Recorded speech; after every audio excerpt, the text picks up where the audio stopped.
dans un petit village au cœur d'une vallée verdoyante, entouré de montagnes majestueuses.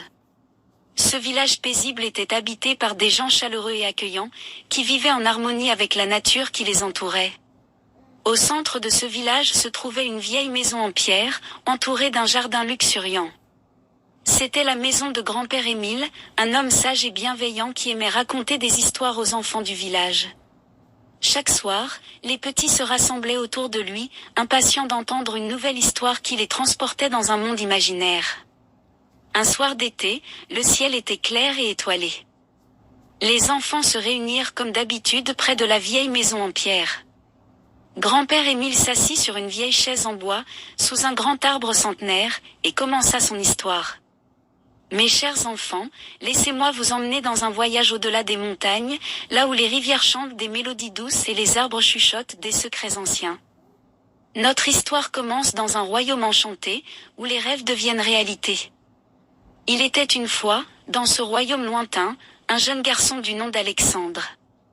Il vivait dans un petit village entouré de champs verdoyants et de forêts mystérieuses.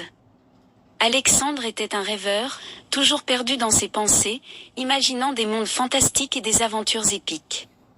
Un jour, alors qu'Alexandre errait dans la forêt, il découvrit une vieille carte au pied d'un arbre ancien. La carte était ornée de symboles mystérieux et montrait un chemin secret à travers la forêt interdite, jusqu'à une montagne majestueuse. Intrigué, Alexandre décida de suivre la carte et de découvrir le mystère qui l'entourait.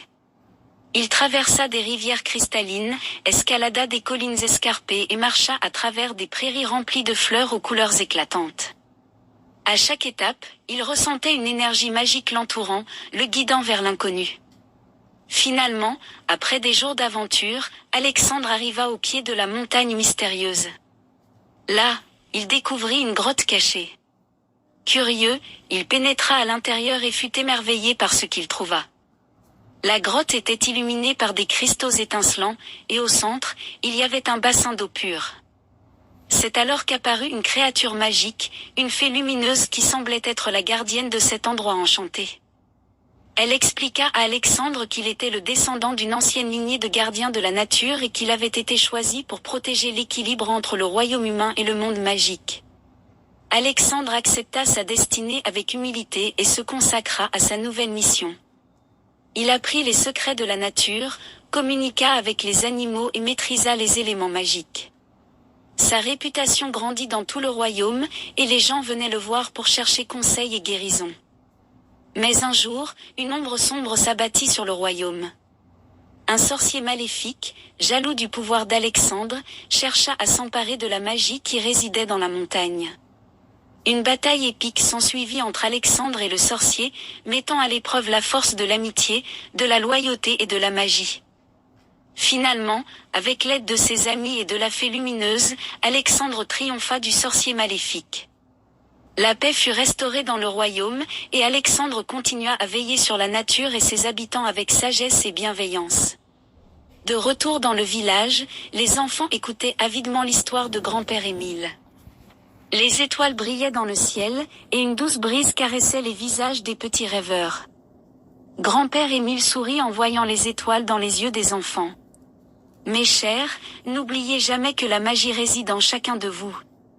Veillez sur la nature, rêvez de mondes fantastiques et rappelez-vous toujours que chaque voyage commence par un pas courageux dans l'inconnu. » Les enfants se levèrent avec des sourires radieux, remercièrent grand-père Émile et rentrèrent chez eux, le cœur rempli de rêves et d'aventures. La nuit s'installa paisiblement sur le village, bercé par les murmures du vent et le doux murmure de l'histoire qui persistait dans l'air. Et ainsi se termina cette nuit magique, avec la promesse de nouveaux rêves à explorer dans le sommeil paisible des petits villageois. Merci d'avoir assisté notre vidéo et à la prochaine pour une nouvelle vidéo. Dans un petit village au cœur d'une vallée verdoyante, entouré de montagnes majestueuses. Ce village paisible était habité par des gens chaleureux et accueillants, qui vivaient en harmonie avec la nature qui les entourait. Au centre de ce village se trouvait une vieille maison en pierre, entourée d'un jardin luxuriant. C'était la maison de grand-père Émile, un homme sage et bienveillant qui aimait raconter des histoires aux enfants du village. Chaque soir, les petits se rassemblaient autour de lui, impatients d'entendre une nouvelle histoire qui les transportait dans un monde imaginaire. Un soir d'été, le ciel était clair et étoilé. Les enfants se réunirent comme d'habitude près de la vieille maison en pierre. Grand-père Émile s'assit sur une vieille chaise en bois, sous un grand arbre centenaire, et commença son histoire. Mes chers enfants, laissez-moi vous emmener dans un voyage au-delà des montagnes, là où les rivières chantent des mélodies douces et les arbres chuchotent des secrets anciens. Notre histoire commence dans un royaume enchanté, où les rêves deviennent réalité. Il était une fois, dans ce royaume lointain, un jeune garçon du nom d'Alexandre. Il vivait dans un petit village entouré de champs verdoyants et de forêts mystérieuses. Alexandre était un rêveur, toujours perdu dans ses pensées, imaginant des mondes fantastiques et des aventures épiques. Un jour, alors qu'Alexandre errait dans la forêt, il découvrit une vieille carte au pied d'un arbre ancien. La carte était ornée de symboles mystérieux et montrait un chemin secret à travers la forêt interdite, jusqu'à une montagne majestueuse. Intrigué, Alexandre décida de suivre la carte et de découvrir le mystère qui l'entourait. Il traversa des rivières cristallines, escalada des collines escarpées et marcha à travers des prairies remplies de fleurs aux couleurs éclatantes. À chaque étape, il ressentait une énergie magique l'entourant, le guidant vers l'inconnu. Finalement, après des jours d'aventure, Alexandre arriva au pied de la montagne mystérieuse. Là, il découvrit une grotte cachée.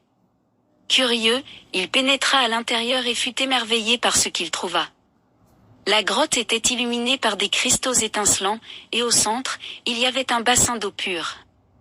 C'est alors qu'apparut une créature magique, une fée lumineuse qui semblait être la gardienne de cet endroit enchanté.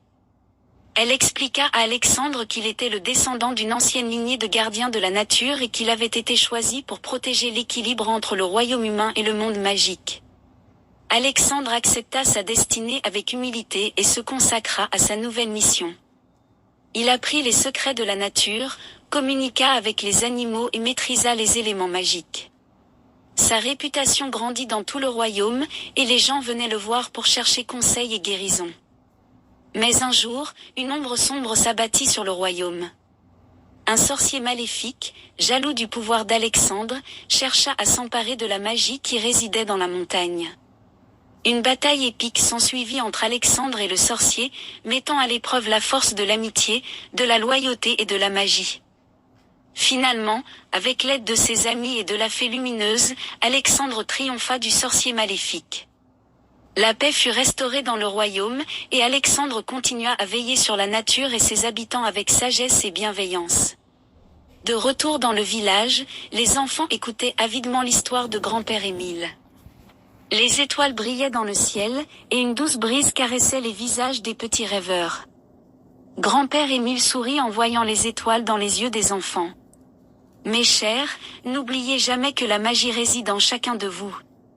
Veillez sur la nature, rêvez de mondes fantastiques et rappelez-vous toujours que chaque voyage commence par un pas courageux dans l'inconnu. Les enfants se levèrent avec des sourires radieux, remercièrent grand-père Émile et rentrèrent chez eux, le cœur rempli de rêves et d'aventures. La nuit s'installa paisiblement sur le village, bercé par les murmures du vent et le doux murmure de l'histoire qui persistait dans l'air. Et ainsi se termina cette nuit magique, avec la promesse de nouveaux rêves à explorer dans le sommeil paisible des petits villageois. Merci d'avoir assisté notre vidéo et à la prochaine pour une nouvelle vidéo.